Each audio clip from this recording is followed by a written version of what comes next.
সবাই তো ভীষণই টায়ার্ড ছিলাম, কিন্তু তবুও ডাইনিং রুমের এই ভিউটা যা অসাধারণ ছিল, কিন্তু মেঘে ঢাকা ছিল।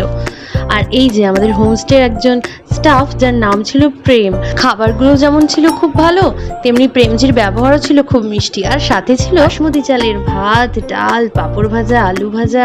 এত সুন্দর জায়গায় বসে সত্যি লাঞ্চ আর কখনোই করিনি। সামনে পাহাড়, মেঘ, আর এদিকে আমরা বসে বসে খাচ্ছি। তো রান্নাগুলোও কিন্তু বেশ ভালোই ছিল। খাওয়া দাওয়ার পরে হোমস্টের পার্শ্ববর্তী এলাকাগুলো আমরা একটু ঘুরে দেখবো। যতই টায়ার্ড হোক, ঘুরতে এসেছি বলে কথা, বসে বসে সময় কাটালে কি চলবে? ডাল দিয়ে খেতে না খেতে এ দেখো একটা ঝুড়ি ঝুড়ি আলু ভাজা দিয়ে গেল। আলু ভাজাগুলো খেতে বেশ মচমচে ছিল। তো এরপরেই আমাদের দিয়ে গেল ডিম কারি।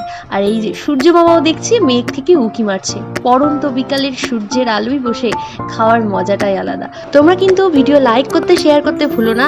আর ফিরে আসছি পরের একটা সুন্দর ব্লগ নিয়ে।